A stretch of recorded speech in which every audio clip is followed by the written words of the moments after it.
ಕನ್ಯಾ ರಾಶಿಯವರಿಗೆ ನಮಸ್ಕಾರ ಸ್ನೇಹಿತರೆ, ನಿಮಗೆಲ್ಲರಿಗೂ ಆತ್ಮೀಯ ಸ್ವಾಗತ. ಮುಂಬರುವ 3 ದಿನಗಳು ನಿಮಗೆ ಬಹಳ ಮುಖ್ಯ ಮತ್ತು ವಿಶೇಷವಾಗಿರಲಿವೆ ಎಂದು ನಾವು ನಿಮಗೆ ಹೇಳುತ್ತಿದ್ದೇವೆ. ಮುಂದಿನ 3 ದಿನಗಳ ಸಮಯವು ನಿಮ್ಮೆಲ್ಲರ ಜೀವಿತಾವಧಿಯಲ್ಲಿ ಬಹಳ ಮುಖ್ಯವಾದ ಘಟನೆಯಾಗಿರಲಿದೆ ಎಂದು ನಾವು ನಿಮಗೆ ಹೇಳುತ್ತಿದ್ದೇವೆ. ನೀವು ಅದನ್ನು ಕೇಳಿ ದಿಗ್ಭ್ರಮೆಗೊಳ್ಳುವಿರಿ. ಈಗ ವಿಷಯವು ಮನೆಯನ್ನು ಮೀರಿ ಹೋಗಿದೆ. ಈಗ ಸಮಯವಿದೆ. ನೀವು ಈ ಎಲ್ಲ ಗುಂಡಿಗಳನ್ನು ಅರ್ಥ ಮಾಡಿಕೊಳ್ಳಲೇಬೇಕು ಎಂದು ನಾವು ನಿಮಗೆ ಹೇಳುತ್ತಿದ್ದೇವೆ. ಇದು ನಿಮಗೆ ತುಂಬ ಅದೃಷ್ಟವೆಂದು ಸಾಬೀತುಪಡಿಸುತ್ತದೆ. ವಿಶೇಷವಾಗಿ ಮುಂಬರುವ 3 ದಿನಗಳ ಸಮಯವು ನಿಮಗೆ ಏನೇ ಇರಲಿ ಸ್ನೇಹಿತರೆ, ನಿಮ್ಮ ಜೀವನದ ಜ್ಞಾನವನ್ನು ಪಡೆಯಲು ನೀವು ಈ ವಿಷಯಗಳನ್ನು ತಿಳಿದುಕೊಳ್ಳುವುದು ಬಹಳ ಮುಖ್ಯ.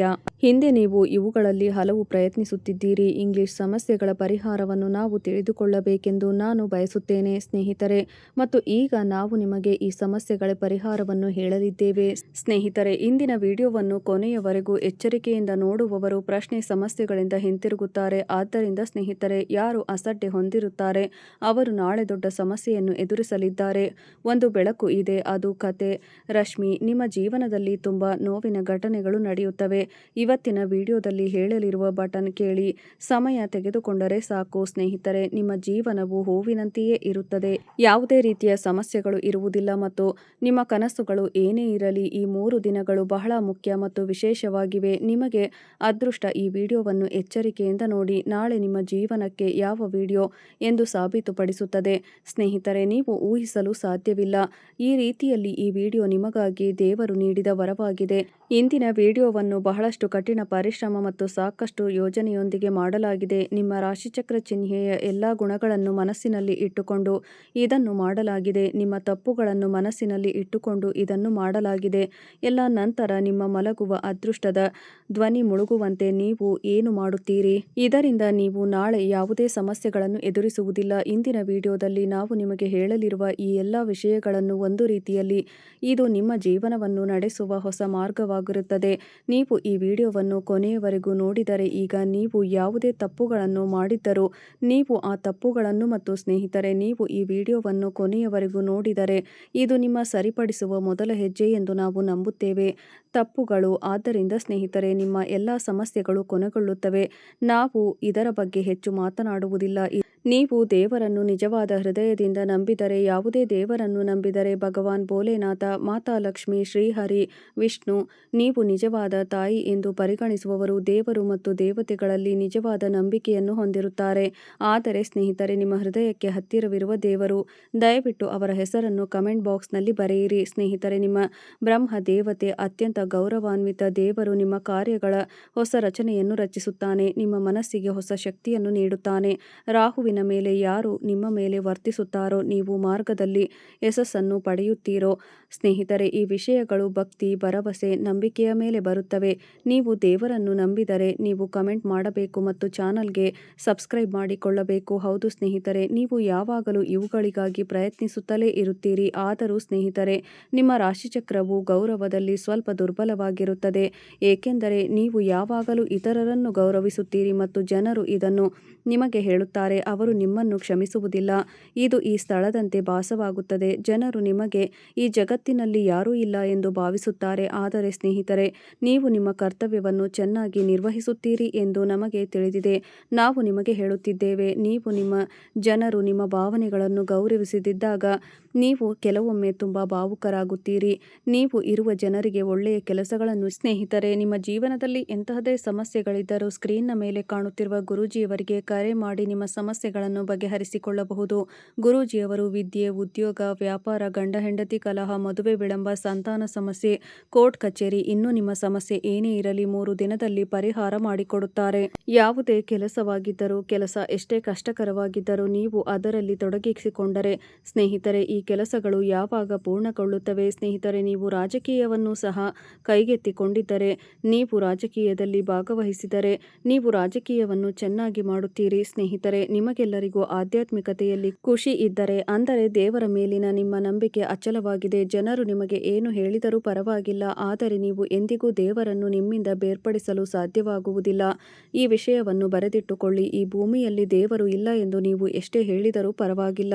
ದೇವರು ಇದ್ದಿದ್ದರೆ ನಮ್ಮ ಮದುವೆ ಅಷ್ಟು ಕೆಟ್ಟದಾಗುತ್ತಿರಲಿಲ್ಲ. ಸ್ನೇಹಿತರೆ, ನೀವು ಯಾರೊಬ್ಬರ ಮುಂದೆ ಇದನ್ನೆಲ್ಲ ಹೇಳುತ್ತೀರಿ, ಆದರೆ ದೇವರನ್ನು ನಿಮ್ಮಿಂದ ಬೇರ್ಪಡಿಸಲು ನಿಮಗೆ ಸಾಧ್ಯವಾಗುವುದಿಲ್ಲ. ಹೌದು ಸ್ನೇಹಿತರೆ, ನೀವು ಗುರುವಿನ ಉತ್ತಮ ಫಲಗಳನ್ನು ಪಡೆಯುತ್ತೀರಿ. ಸಮಾಜವು ಎಲ್ಲರಿಗೂ ಸಹಾಯ ಮಾಡುತ್ತದೆ, ಆದರೆ ಸ್ನೇಹಿತರೆ, ನಿಮ್ಮ ಹಿರಿಯರು ಬಂದಾಗ ನಂತರ ನೀವು ಹೆಚ್ಚು ನಂಬುವವರು ಅವರು ನಿಮ್ಮ ದಾರಿಯಲ್ಲಿ ನಿಲ್ಲುವುದಿಲ್ಲ. ನೀವು ಅವರೊಂದಿಗೆ ಇರುವ ರೀತಿ, ಇತರರ ಜನರು ನಾವು ಯಾರ ನಿಮ್ಮ ಕುಟುಂಬದ ಕಲ್ಯಾಣಕ್ಕಾಗಿ ಅವರನ್ನು ಸಂತೋಷಪಡಿಸಲು ನಿಮ್ಮೊಳಗೆ ಯಾವುದೇ ಆಸೆಗಳಿದ್ದರೂ, ನಿಮ್ಮ ಆಸೆಗಳು ಏನೇ ಇರಲಿ ಸ್ನೇಹಿತರೆ, ನೀವು ಅವುಗಳನ್ನು ನಿಗ್ರಹಿಸುತ್ತೀರಿ. ಆದರೆ ಸ್ನೇಹಿತರೆ, ನೀವು ನಿಮ್ಮ ಬಗ್ಗೆ ಕಾಳಜಿ ವಹಿಸುವುದಿಲ್ಲ. ನೀವು ಯಾವಾಗಲೂ ನಿಮ್ಮ ಕುಟುಂಬ ಸದಸ್ಯರ ಬಗ್ಗೆ ಕಾಳಜಿ ವಹಿಸುತ್ತೀರಿ. ಅವರನ್ನು ಸಂತೋಷಪಡಿಸಲು ನೀವು ಕೆಳಮಟ್ಟಕ್ಕೆ ಇಳಿಯಬಹುದು. ನೀವು ಇತರರ ಬಗ್ಗೆ ಭಾವನೆಗಳನ್ನು ಹೊಂದಿರುತ್ತೀರಿ. ಅಂದರೆ ಸ್ನೇಹಿತರೆ, ನೀವು ಸಣ್ಣ ಕೆಲಸವನ್ನು ಮಾಡಬಹುದು, ನೀವು ಯಾವುದೇ ಕೆಲಸ ಮಾಡುತ್ತಿದ್ದರೂ ಸಹ, ಆದರೆ ನಿಮ್ಮ ಕುಟುಂಬಕ್ಕಾಗಿ ಆ ಕೆಲಸವನ್ನು ಮಾಡಲು ನೀವು ಸಿದ್ಧರಿದ್ದೀರಿ. ಹೌದು ಸ್ನೇಹಿತರೆ, ಕಠಿಣ ಪರಿಶ್ರಮದ ನಂತರವೂ ನಿಮ್ಮ ಕನಸುಗಳು ಈಡೇರದಿದ್ದಾಗ ಮಾತ್ರ ನಿಮ್ಮ ಹೃದಯ ಅವರನ್ನು ತಲುಪುತ್ತದೆ ಎಂದು ನಾವು ನಿಮಗೆ ಹೇಳುತ್ತಿದ್ದೇವೆ. ನೀವು ಕಷ್ಟಪಟ್ಟು ದುಡಿಯುವ ವ್ಯಕ್ತಿ ಎಂದು ನಾವು ನಿಮಗೆ ಹೇಳುತ್ತಿದ್ದೇವೆ. ನೀವು ಯಾವಾಗಲೂ ಕರ್ಮವನ್ನು ನಂಬುತ್ತೀರಿ, ಆದರೆ ಕೆಲವೊಮ್ಮೆ ಯಾರೂ ನಿಮ್ಮೊಂದಿಗೆ ನಿಲ್ಲುವುದಿಲ್ಲ ಎಂದು ನೀವು ಭಾವಿಸುವ ಸಮಯಗಳಿವೆ ಮತ್ತು ನಿಮ್ಮನ್ನು ತೊಂದರೆಗೊಳಿಸುವ ಕೆಲವೇ ಜನರು ಇದ್ದಾರೆ. ನೀವು ಯಾವಾಗಲೂ ಒಳ್ಳೆಯದನ್ನು ಮಾಡಿದರೂ ಅದೇ ಜನರು ನಿಮಗೆ ದೊಡ್ಡವರೆಂದು ಸಾಬೀತುಪಡಿಸುತ್ತಿದ್ದಾರೆ. ಅವರು ನಿಮ್ಮ ಕೆಲಸದಲ್ಲಿ ಅಡಚಣೆ ಆಗುತ್ತಿದ್ದಾರೆ. ಈ ವರ್ಷದ ಆರಂಭದಲ್ಲಿ ನಾವು ನಿಮ್ಮನ್ನು ನೋಡಿದಾಗ ಸ್ನೇಹಿತರೆ, ನೀವು ಹೊಂದಿದ್ದ ಜೀವನವು ನಿಮ್ಮದಾಗಿರಲಿಲ್ಲ. ಈಗ ಸ್ನೇಹಿತರೆ, ನಿಮ್ಮ ಹಿಂದಿನ ಜೀವನವು ನಿಮಗೆ ತುಂಬ ಚೆನ್ನಾಗಿತ್ತು. ಮೊದಲು ನೀವು ಚೆನ್ನಾಗಿ ಉತ್ತಮ ರೀತಿಯಲ್ಲಿ ಹಣ ಸಂಪಾದಿಸುತ್ತಿದ್ದಿರಿ, ನಿಮ್ಮ ಜೀವನವನ್ನು ಚೆನ್ನಾಗಿ ನಡೆಸುತ್ತಿದ್ದಿರಿ. ಅಂದರೆ ಸ್ನೇಹಿತರೆ, ಕುಟುಂಬದಲ್ಲಿ ಎಲ್ಲವೂ ಚೆನ್ನಾಗಿ ನಡೆಯುತ್ತಿತ್ತು, ಕುಟುಂಬದ ವಾತಾವರಣ ಸಂತೋಷವಾಗಿತ್ತು, ಇದೆಲ್ಲವೂ ನಿಮಗೆ ಚೆನ್ನಾಗಿ ನಡೆಯುತ್ತಿತ್ತು. ಆದರೆ ಕಳೆದ 2-3 ವರ್ಷಗಳಲ್ಲಿ ನೀವು ಎದುರಿಸಬೇಕಾದ ಅನೇಕ ಸಮಸ್ಯೆಗಳು ಒಟ್ಟಿಗೆ ಬಂದಿವೆ. ನೀವು ಯಾವುದೇ ಕೆಲಸ ಮಾಡುತ್ತಿದ್ದರೂ, ಯಾವುದೇ ಕೆಲಸ ವ್ಯವಹಾರ, ಅದರಲ್ಲಿ ನಿಮಗೆ ನಿರಂತರ ಸಮಸ್ಯೆ ಇದ್ದೇ ಇದೆ. ಸಮಸ್ಯೆ ಪರಿಹಾರವಾಗುವುದಿಲ್ಲ. ನಂತರ ಸ್ನೇಹಿತರೆ, ನಿಮ್ಮ ಬೇರೆ ಯಾವುದೋ ಸಮಸ್ಯೆ ಹಿಂದೆ ಬರುತ್ತದೆ. ಅಂದರೆ ಸ್ನೇಹಿತರೆ, ನಿಮ್ಮ ಜೀವನದಲ್ಲಿ ಸಮಸ್ಯೆಗಳು ಬರುತ್ತಲೇ ಇರುತ್ತವೆ. ಕೆಲವೊಮ್ಮೆ ನೀವು ಉತ್ತಮ ರೀತಿಯಲ್ಲಿ ಸಂತೋಷವಾಗಿಲ್ಲ. ಯಶಸ್ಸಿನ ಮುಖದ ಹಿಂದೆ ಬಂದ ಸಂತೋಷವು ನಿಮ್ಮಿಂದ ದೂರವಾಗಿದೆ. ಹೌದು ಸ್ನೇಹಿತರೆ, ನಿಮ್ಮ ಜ್ಞಾನದಲ್ಲಿ ಅಂತಹ ವಿಷಯ ನಡೆಯುತ್ತಿದೆ. ಪುನರಾವರ್ತಿತ ಸಮಸ್ಯೆಗಳು ಇದು ಸಣ್ಣ ವಿಷಯವಲ್ಲ ಸ್ನೇಹಿತರೆ. ಅಡಚಣೆ ಅವರನ್ನು ನಮ್ಮ ಜೀವನದಲ್ಲಿ ಕೆಲಸದಲ್ಲಿ ಹೊಂದಿರುವ ಸ್ನೇಹಿತರಿಗೆ ಮಾತ್ರ ತಿಳಿದಿದೆ. ಮೊದಲನೆಯದಾಗಿ ನಿಮ್ಮ ಒಂದು ವಿಶೇಷತೆ ಏನೆಂದರೆ, ನೀವು ನಿಮ್ಮ ದೌರ್ಬಲ್ಯಗಳನ್ನು, ನಿಮ್ಮ ಸಮಸ್ಯೆಗಳನ್ನು ಯಾರಿಗೂ ಬಹಿರಂಗಪಡಿಸುವುದಿಲ್ಲ. ಸ್ನೇಹಿತರು, ನೀವೇ ಅವುಗಳ ಬಗ್ಗೆ ಯೋಚಿಸಿ ಮತ್ತು ಅವುಗಳನ್ನು ಅರ್ಥ ಮಾಡಿಕೊಳ್ಳಿ. ಪರವಾಗಿಲ್ಲ, ನೀವು ಎಷ್ಟೇ ತೊಂದರೆ ಅನುಭವಿಸಿದರೂ ಹಣವನ್ನು ಕಳೆದುಕೊಳ್ಳುತ್ತೀರಿ. ನೀವು ಕಷ್ಟಪಟ್ಟು ದುಡಿದಷ್ಟು ನಿಮ್ಮ ಕಠಿಣ ಪರಿಶ್ರಮದ ಪ್ರತಿಫಲವೂ ನಿಮಗೆ ಸಿಗುತ್ತಿಲ್ಲ. ನೀವು ಸ್ನೇಹಿತರಾಗಬೇಕಾದಷ್ಟು ಹಣವು ನಿಮ್ಮೊಂದಿಗೆ ಉಳಿಯುವುದಿಲ್ಲ. ನಾಳೆ ಬರುವ ಹಣ, ಅಂದರೆ ಸ್ನೇಹಿತರೆ, ವೃತ್ತಿಯು ಇಲ್ಲಿಂದ ಬರುತ್ತದೆ, ವೃತ್ತಿಯು ಯಾವುದೋ ರೂಪದಲ್ಲಿ ಅಲ್ಲಿಗೆ ಹೋಗುತ್ತದೆ. ಅಂದರೆ ಸ್ನೇಹಿತರೆ, ಅದು ಭಿಕ್ಷುಕನಾಗಿರಲಿ, ಸಮಸ್ಯೆಯಾಗಿರಲಿ, ನಿಮ್ಮ ಹೊಸ ವರ್ಷದಲ್ಲಿ ಅನೇಕ ರೀತಿಯ ಮೂಲಭೂತ ವಿಶ್ವವಿದ್ಯಾಲಯಗಳು ಬಂದಿವೆ. ಸ್ನೇಹಿತರೆ, ನೀವು ಕಲಿಸಿದ ಯಾವುದೇ ಸಣ್ಣ ಆದಾಯ ಸ್ನೇಹಿತರು, ಅದು ಕೂಡ ನಿಮ್ಮ ಕೈಯಿಂದ ಹೋಗುತ್ತದೆ. ನಿಮ್ಮ ಜೀವನದಲ್ಲಿ ನಿರಂತರ ಅಡೆತಡೆಗಳಿವೆ ಮತ್ತು ಇಂದಿನ ವಿಡಿಯೋದಲ್ಲಿ ಇದೆಲ್ಲದಕ್ಕೂ ನಾವು ಪರಿಹಾರವನ್ನು ಹೇಳಲಿದ್ದೇವೆ. ಅದಕ್ಕಾಗಿಯೇ ಸ್ನೇಹಿತರೆ, ಮೊದಲನೆಯದಾಗಿ ನಾನು ನಿಮಗೆಲ್ಲರಿಗೂ ಹೇಳುತ್ತೇನೆ, ಇಂದಿನ ವಿಡಿಯೋ ನಿಮಗೆ ಒಂದಕ್ಕಿಂತ ಕಡಿಮೆ ಇಲ್ಲ. ನೀವು ಅದನ್ನು ಕೊನೆಯವರೆಗೂ ಎಚ್ಚರಿಕೆಯಿಂದ ನೋಡಬೇಕು. ಹೌದು ಸ್ನೇಹಿತರೆ, ನಾನು ನಿಮಗೆ ಒಂದು ವಿಷಯ ಹೇಳುತ್ತೇನೆ. ಈಗ ನಿಮಗೆ ಈ ಎಲ್ಲ ಸಮಸ್ಯೆಗಳಿಂದ ಪರಿಹಾರ ಸಿಗುತ್ತದೆ. ಅದು ನಿಮ್ಮ ಪರವಾಗಿರುವುದು. ನಿಮಗೆ ಹಲವು ಪ್ರಯೋಜನಗಳು ಸಿಗುತ್ತವೆ. ವಿವಾಹಿತರು ಮತ್ತು ನೀವು ಸಾಲದಿಂದ ತೊಂದರೆಗೊಳಗಾಗುತ್ತಿದ್ದೀರಿ ಎಂದು ನಾವು ನಿಮಗೆ ಹೇಳುತ್ತಿದ್ದೇವೆ. ಹಣವನ್ನು ಸಾಲವಾಗಿ ನೀಡಿದವನು ಅದನ್ನು ಮರಳಿ ಪಡೆಯಲು ನಿಮ್ಮನ್ನು ತೊಂದರೆಗೊಳಿಸುತ್ತಿದ್ದಾನೆ. ಸ್ನೇಹಿತರೆ, ನಿಮ್ಮ ಜೀವನದ ಎಲ್ಲ ಸಮಸ್ಯೆಗಳಿಗೆ ಕಾರಣವೇನು? ಸಮಯ ನಿಮ್ಮನ್ನು ಏಕೆ ಅಳುವಂತೆ ಮಾಡುತ್ತದೆ? ಯಾರೆಲ್ಲ ಸ್ನೇಹಿತರು ನಾವು ಅಂತಹ ತಪ್ಪುಗಳನ್ನು ಮಾಡುತ್ತೇವೆ? ಯಾವುದೇ ಸಮಸ್ಯೆ ಇಲ್ಲ, ಆದರೂ ನೀವು ಚಿಂತಿತರಾಗಿದ್ದೀರಿ. ಅಂದರೆ ಸ್ನೇಹಿತರೆ, ಎಲ್ಲವೂ ಮುಗಿದ ನಂತರವೂ ನೀವು ಯೋಚಿಸುವ ಮೂಲಕ ಚಿಂತೆಗೊಳಗಾಗುತ್ತೀರಿ.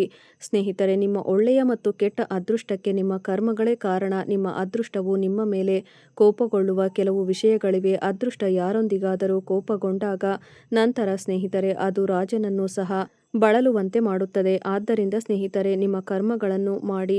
ಸ್ನೇಹಿತರೆ, ನೀವು ನಿಮ್ಮ ಮನೆಯಲ್ಲಿ ಎಂದಿಗೂ ಮುರಿದ ಪಾತ್ರೆಗಳನ್ನು ಇಡಬಾರದು. ನಿಮ್ಮ ಮನೆಯಲ್ಲಿ ಯಾವುದೇ ಪಾತ್ರೆಗಳಿದ್ದರೂ ಸ್ನೇಹಿತರೆ, ನೀವು ಅವುಗಳನ್ನು ತಕ್ಷಣ ಮನೆಯಿಂದ ಹೊರಗೆ ಎಸೆಯಬೇಕು. ಸ್ನೇಹಿತರೆ, ವಿಶೇಷ ಜೀವನದಲ್ಲಿ ದುರದೃಷ್ಟ ಬರುತ್ತದೆ ಎಂದು ಹೇಳಲಾಗುತ್ತದೆ.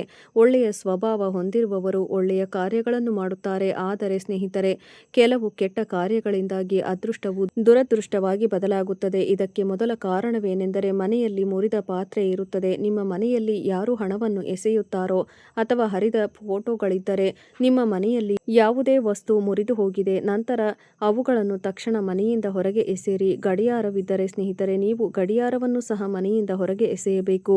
ಸ್ನೇಹಿತರೆ, ನಿಮ್ಮ ಮನೆಯಲ್ಲಿ ಗಡಿಯಾರದ ಸಮಯ ನಿಂತು ಹೋಗಿದ್ದರೆ ನಂತರ ನೀವು ಏನು ಪ್ರಗತಿ ಸಾಧಿಸಲು ಸಾಧ್ಯವಾಗುವುದಿಲ್ಲ. ನಿಂತು ಹೋದ ಗಡಿಯಾರದಂತೆ ನಿಮ್ಮ ಪ್ರಗತಿಯು ನಿಲ್ಲುತ್ತದೆ. ಸ್ನೇಹಿತರೆ, ಜ್ಯೋತಿಷ್ಯದ ಪ್ರಕಾರ ಈ ಎಲ್ಲ ವಸ್ತುಗಳನ್ನು ತಕ್ಷಣವೇ ಅದೃಷ್ಟ ಚಲಿಸುವುದು ನಿಲ್ಲುತ್ತದೆ. ನಿಮ್ಮ ಮನೆಯಲ್ಲಿ ಮುರಿದು ಹೋದ ಮತ್ತು ನಿಂತು ಹೋದ ವಸ್ತುಗಳಿದ್ದರೆ ಆದಷ್ಟು ಬೇಗ ಮನೆಯಿಂದ ಹೊರಗೆ ಎಸೆಯಬೇಕು. ಮೊದಲಿನಿಂದಲೂ ನಿಮ್ಮ ಅದೃಷ್ಟ ದುರದೃಷ್ಟವಾಗಿ ಬದಲಾಗುತ್ತದೆ ಮತ್ತು ವಸ್ತುಗಳು ನಿಮ್ಮನ್ನು ಅಳುವಂತೆ ಮಾಡುತ್ತಲೇ ಇರುತ್ತವೆ.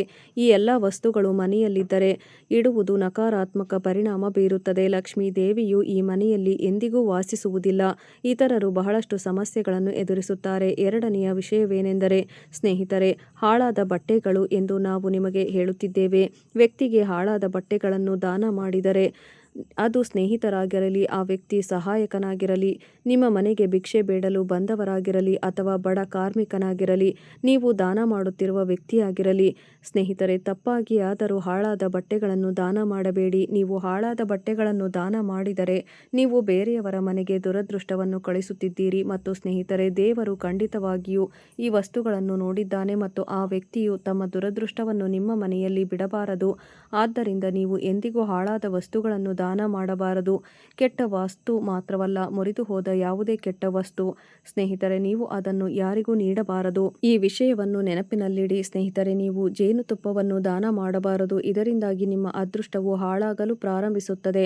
ಈ ಎಲ್ಲ ವಸ್ತುಗಳನ್ನು ನ್ಯಾಯಯುತವಾಗಿ ದಾನ ಮಾಡುವುದು ಎಂದರೆ ನೀವು ನಿಮ್ಮ ಮನೆಗೆ ದುರದೃಷ್ಟವನ್ನು ಪ್ರವೇಶಿಸಲು ಅವಕಾಶ ನೀಡುತ್ತೀರಿ. ಆದ್ದರಿಂದ ಸ್ನೇಹಿತರೆ, ನೀವು ಈಗಲೇ ಈ ಎಲ್ಲ ವಸ್ತುಗಳನ್ನು ದಾನ ಮಾಡುವುದನ್ನು ನಿಲ್ಲಿಸಬೇಕು. ಅದೇ ಸಮಯದಲ್ಲಿ ನೀವು ಏನನ್ನಾದರೂ ದಾನ ಮಾಡುತ್ತಿದ್ದರೆ ನಿಮ್ಮ ತಾಯಿಯ ಬಗ್ಗೆ ಯಾವುದೇ ತಪ್ಪು ಉದ್ದೇಶವನ್ನು ಇಟ್ಟುಕೊಳ್ಳಬೇಡಿ ಎಂದು ನಾನು ನಿಮಗೆ ಹೇಳುತ್ತೇನೆ. ಹೌದು, ಅವರಿಗೆ 200 ರೂಪಾಯಿಗಳು ತಿಳಿಯದಂತೆ ಇದನ್ನು ಮಾಡಬೇಡಿ. ಅಂತಹ ಆಲೋಚನೆ ನಿಮಗೆ ಬಂದರೆ ಯಾವುದೇ ಸಮಯದಲ್ಲಿ ಅದನ್ನು ದಾನ ಮಾಡಲು ಪ್ರಯತ್ನಿಸಿ. ನೀವು ಯಾರಿಗಾದರೂ ದಾನ ಮಾಡಲೇಬೇಕು ಎಂದುಕೊಂಡರೆ ಅವರಿಗೆ ಉಪಯೋಗವಾಗುವ ಆಹಾರ, ಹೊಸ ಬಟ್ಟೆ, ಹೊಸ ವಸ್ತುಗಳನ್ನು ದಾನ ಮಾಡುವುದರಿಂದ ನಿಮ್ಮ ಅದೃಷ್ಟ ಬದಲಾಗುತ್ತದೆ. ನೀವು ನಿಮ್ಮ ಜೀವನದಲ್ಲಿ ಶಾಂತಿ, ನೆಮ್ಮದಿ, ಸಂತೋಷ ಪಡೆಯುತ್ತೀರಿ.